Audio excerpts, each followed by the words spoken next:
Have you stayed silent knowing something was wrong? How awkward. Like the rescued comrade encouraging Carl silently. Fairness? Perhaps just a myth. When a big task falls on you, the universe will first test your mind and body. Trust me, Carl can endure a lot. So he decided to call Dad for a chat. But then he hears the bombshell. Dad passed away from working too hard. Talk about a plot twist. He could endure hardships before, but now he's overwhelmed. He goes to a bar to drown his sorrows. The bartender, seeing he's black, claims no booze left. Really? Nearby comrades yell at him to leave, and the instructor says bluntly, "This isn't for you. You just saved one person. Do you really think you can be on equal footing with white people? Don't flatter yourself." The instructor begins to boast about his heroic deeds, as if he were narrating his very own superhero movie. But Carl, being the fearless newbie, boldly claims he's way better. Talk about a knight charging at a dragon. The instructor, instantly enraged, launches a breath-holding challenge. Lose, leave, win, reinstate the expelled there. That's gambling at its finest. Carl, determined to prove his mettle, accepts the challenge. This isn't just a bet, it's a stand against unfairness epic stuff. Everyone cheers for the chief petty officer as if the outcome's set. At 1:15, they're stone-faced, locked in a fierce stare. At 2:25, blood in the eyes signals their intense duel. By 3:15, most can't hold on. In 4 minutes, the troops realize something's off. The instructors, blowing bubbles, desperately holding on. But this is a matter of pride. How could the instructor possibly give in so easily? Ultimately, what a dramatic and thrilling showdown this has been. Ultimately, Carl, a rookie, beats the Navy's top diving chief, gains respect. The instructor caves, letting the expelled die return. Flips tradition. But hold your horses, things aren't that easy. The commander finds out and goes off on the instructor like it's a soap opera. This commander hates black grads from his school, seeing it as lifelong shame. Relax. On the eve of graduation, Carl found a note reading "Drown the black guy" on his bed. The instructor was long gone. The subtitle shows the instructor warns Carl not to participate in the exam, asserting that he'll definitely fail Carl even if he takes it. Then, in a fit of anger, he smashes the radio, which was a precious keepsake from his farewell with Dad. Subtitles: Carl struggles to suppress his fury, while the instructor notices the 4 characters on the shards, as if perceiving his own helplessness. The instructor silently wishes Carl doesn't show up tomorrow.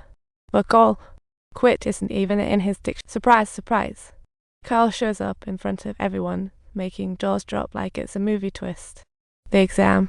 Piece of cake. Just assemble some parts underwater. But if you fail, all that hard work goes down the drain. Talk about pressure. Everyone's ready to dive. Land team throws toolkits.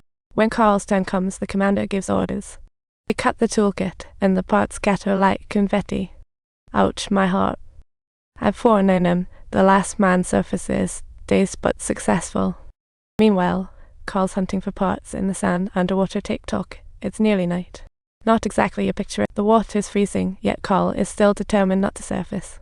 8 hours in. He's a machine. The crowd keeps growing, and even the instructor can't help but call to pull him up. What a roller coaster of emotions. But the commander flat out refuses. Doesn't want Carl's life used as a warning to others. That's cruel. Carl's determination earns him respect in the room. After an hour of silence, the instructor can't watch any more time. He orders his troops to pull Carl up, and the surrounding buddies rush in to help. Friendship is sailing high. Sure, the commander threatens to boot them all, but muscles don't win against conscience. What a heartwarming scene.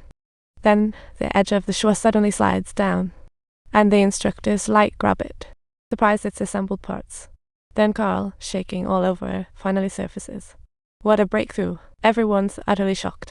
How on earth did he last 9 hours, 28 minutes, and 6 seconds? No one knows if it was sweat or tears on his face, but those steely eyes told a powerful story. He ultimately becomes the diving school's first black graduate, earning the instructor's respect. A remarkable turnaround. On departure day, Carl finds the radio fix. The real meaning of those 4 letters. Truly heartwarming. But the instructor lost his coaching times. Y tilde acute, a tilde Cyrillic letter 4v3, I circumflex 2 circumflex n, e circumflex title I earlier times, Y tilde o grov o meaning e circumflex o I am Cyrillic letter 4v3, I circumflex I acute, I am letter 3s00, letter 73 not sign o handle be up what acute, o h pound sign half o times divide by a tilde divide by for reinstatement. Instructor starts drinking heavily, causes trouble, then is beaten by his replacement at the party and demoted to junior chief. Years later, he sees Carl on TV, turns out he's a full-fledged Navy diver now. How about that? Though he has never been promoted, he is married and has children, a truly helpless and poignant situation.